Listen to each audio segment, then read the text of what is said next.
tous, bienvenue sur le plateau de TV Finance pour notre rendez-vous, la matinale de l'entrepreneur, à retrouver également sur latribune.fr. Et aujourd'hui, nous allons parler smartphone. Qu'allez-vous faire de votre portable lorsqu'il aura fait son temps ou bien lorsqu'il ne sera plus à votre goût? Eh bien, pourquoi ne pas le revendre pour le faire reconditionner? C'est en tout cas la solution proposée par cet homme. Gaël Brouard, bonjour. Bonjour Rosine. Vous êtes donc le président fondateur de la société Comparecycle et vous allez tout nous dire sur la seconde vie des smartphones et le reconditionnement qui est devenu au fil des années votre cheval de bataille. Ouais. Mais d'abord, on va commencer par présenter votre société donc c'est une plateforme de comparaison, d'achat et de revente de produits high-tech. C'est un comparateur éco-responsable de rachat de produits high-tech d'occasion. Donc on permet aux consommateurs de revendre au meilleur prix ces produits d'occasion. Ça peut être de la tablette, du smartphone, de la console de jeu, tous les produits de l'électronique grand public. Et on essaie d'élargir les catégories au fur et à mesure des années.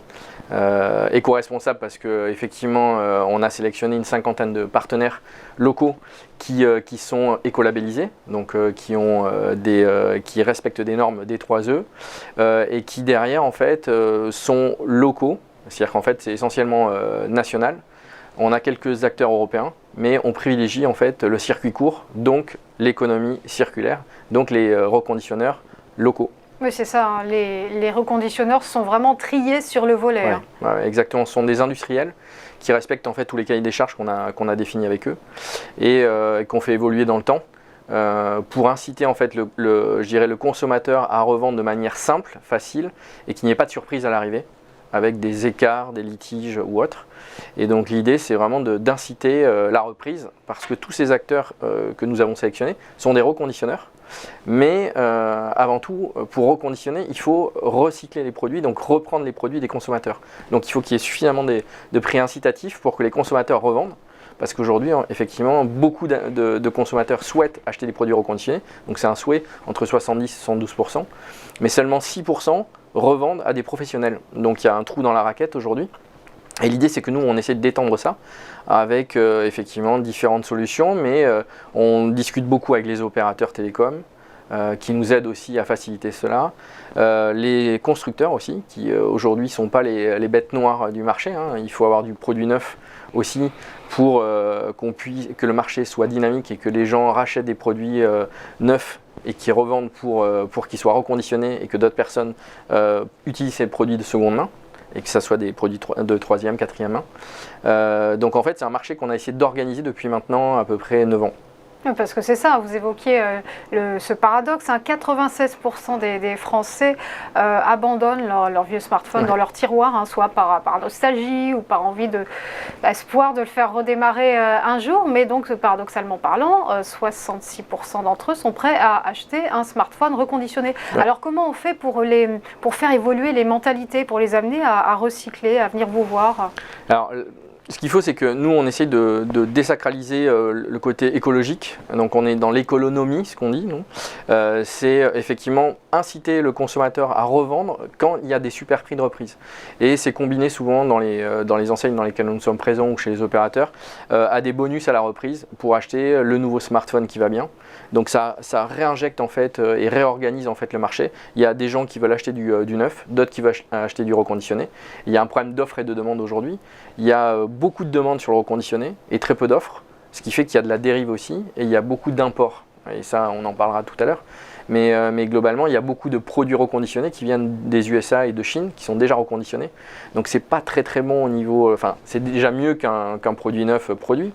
Mais quand on importe des produits reconditionnés, c'est dommage alors qu'on a tout sur le sol français. Il y a 130 millions de mobiles dans les tiroirs des Français. Ça équivaut à peu près, si on valorise tout ça, à 10 milliards d'euros. Donc qui sont bloqués dans les tiroirs des Français. C'est énorme. Et c'est énorme. Donc ça, c'est juste sur le smartphone. Parce que derrière, en fait, il y a la console, vous avez les PC. Donc on évalue à peu près à 30 milliards bloqués dans les tiroirs des Français uniquement. Ce qui fait que demain, si tout le monde ramène ses produits dans les enseignes ou chez l'opérateur ou ailleurs, ou même sur le web, ça serait 30 milliards qui seraient injectés dans l'économie. Ça fait un sacré bas de laine tout ça. C'est énorme, c'est énorme. Donc nous, on souhaite effectivement régénérer ça. C'est pas uniquement de la finance. Après, derrière, il y a beaucoup d'écologie. Aujourd'hui, il y a une étude qui est sortie il y a 6 mois qui dit qu'effectivement, les métaux qui sont présents dans tous les produits de l'électronique grand public, il y a à peu près entre 17 et 20 métaux rares. Ces produits, enfin ces métaux rares sont aujourd'hui en pénurie totale. C'est-à-dire qu'en fait, il y a plus de métaux rares dans les produits déjà fabriqués que ce qu'il ne reste dans je dirais les mines d'extraction. Ce qui est vraiment, enfin aujourd'hui c'est une aberration. Donc il va falloir vraiment réutiliser ces métaux qu'il y a déjà présents dans les produits fabriqués pour les réinjecter dans les produits neufs ou reconditionner les produits, ce qu'on fait aujourd'hui, enfin ce que font nos partenaires aujourd'hui. Alors concrètement, comment on fait? Par exemple, mon téléphone à moi, voilà, on va pas faire de pub, mais il a 3 ans et demi, je vous le confie. Oui. Voilà, tiens, qu'est-ce que vous pouvez en faire? Comment vous pouvez m'orienter? Alors, il y a différents canaux. Donc vous êtes une consommatrice, comme moi, comme tout le monde. Vous pouvez aller sur le web, donc directement sur notre site ou même sur des sites à marque blanche comme Cdiscount, qui fait de la reprise aussi. Derrière, vous rentrez la marque et le modèle, donc il est complètement valorisable, je vous rassure, votre produit là. Même cassé, il est valorisable, donc c'est plutôt bien. Derrière, vous avez 5 questions simples, binaires, c'est oui/non, et en fonction des questions et du diagnostic que vous avez donné, vous avez un prix de reprise qui est affiché. Donc là, en fait, nous, sur le site compare-recycle.com, vous pouvez soit le revendre directement sur le web, et sans bouger de chez vous, vous le signalez, vous dites « je veux bien revendre mon mobile via le web », et dans ces cas-là, vous recevez directement une étiquette prépayée sur votre email, et un bon de transport qui va vous permettre de revendre le produit et de le mettre directement dans un point relais. Il est envoyé vers le repreneur qui a été sélectionné, qui a donné la meilleure offre, et du coup vous recevez votre virement bancaire sous 48 heures. Et vous avez une seconde option qui souvent est combinée avec des bonus à la reprise, qui vous permet en fait d'être géolocalisé directement, et derrière vous dire bah voilà, telle enseigne vous propose le meilleur prix combiné à une offre de bonus constructeur avec la marque de votre choix. Et du coup vous avez la meilleure offre de reprise plus un bonus constructeur pour acheter le nouveau smartphone qui va bien. Donc c'est une incitation, je dirais, à la reprise, et aussi pour les gens qui veulent acheter du neuf, à renouveler leurs produits de manière propre. Donc je vous le rends. Merci beaucoup. Il n'a pas encore terminé sa vie. Mais 3 ans et demi, c'est très bien. Et la durée de vie moyenne d'un produit, aujourd'hui, c'est court, c'est 24 mois.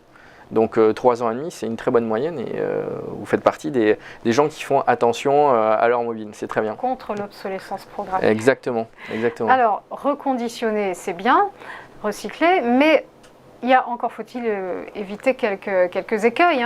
Alors comment ça se passe pour l'effacement des données personnelles? Parce que ça, c'est un problème crucial. C'est fondamental. Aujourd'hui, parmi la sélection des acteurs avec lesquels on travaille sur la partie reprise, ça fait partie d'un item hyper important sur lequel on appuie, et pour sélectionner ces acteurs-là, on leur demande des logiciels professionnels d'effacement de données qui peuvent être du Blanco, du Recoveo ou autres, qui sont des logiciels qui permettent une traçabilité et par IMEI un numéro de certification de l'effacement et de l'éradication des données. Pourquoi? Parce que si vous revendez votre mobile, que vous mettez juste, vous les remettrez en paramètres usine, vous effacez une partie des couches du mobile, mais pas l'intégralité. Et du coup, des hackers, des gens mal intentionnés peuvent très bien récupérer en fait vos codes de carte bleue, vos photos, vos adresses, enfin tout. Donc ça, c'est super important et on fait très attention à ça. Donc voilà pour la sécurité. Il y a quand même une certification qu'on peut avoir, que vous nous offrez lorsque on vous confie votre mobile? Alors ça, c'est plutôt pour les entreprises, puisqu'en fait on travaille sur différents canaux de distribution. On peut le faire pour le consommateur final, s'il souhaite avoir un numéro de certification, on lui envoie. En revanche, c'est une donnée qui est vraiment demandée par les flottes entreprises. On travaille beaucoup avec des flottes entreprises qui revendent en fait leur matériel, et du coup souvent ils nous demandent en fait toute la partie RSE, mais aussi la partie, je dirais, traçabilité, d'effacement de données. Ce qui est important, on travaille avec des opérateurs, on travaille avec des banques.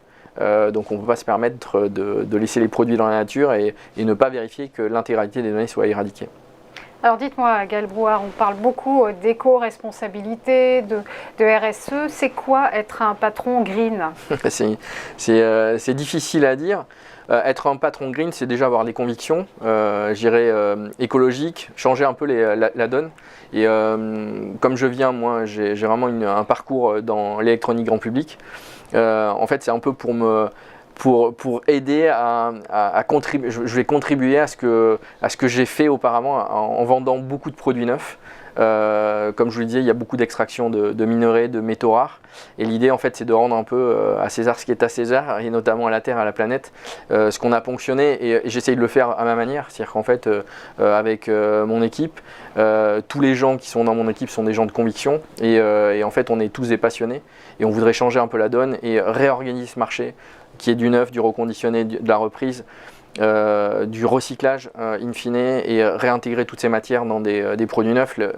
C'est un milieu qui est fabuleux, l'électronique grand public, mais c'est une industrie qui est polluante. Donc l'idée, en fait, c'est d'en faire une industrie qui soit, je dirais, pas dans la décroissance, mais qui soit dans une maîtrise, je dirais, du développement, et qui soit maintenant dans l'éco-conception. Donc ça, c'est important. On voit sur le Fairphone, on voit sur pas mal de produits des nouveautés qui arrivent. Et puis les constructeurs aujourd'hui, ce ne sont pas les vilains petits canards.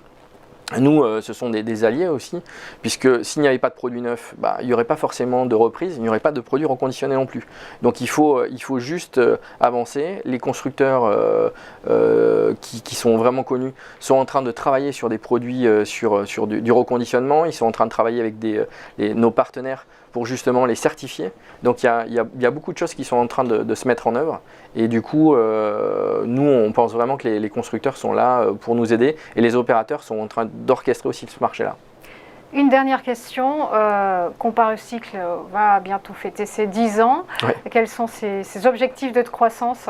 Alors ça ne nous rajeunit pas. On était un peu précurseur sur ce marché-là. Oui, un petit peu. Ouais. Donc là, l'idée, c'est vraiment de se développer à l'international, d'aller chercher des acteurs locaux, toujours pareil, dans une présélection drastique, et du coup de jouer l'économie circulaire locale.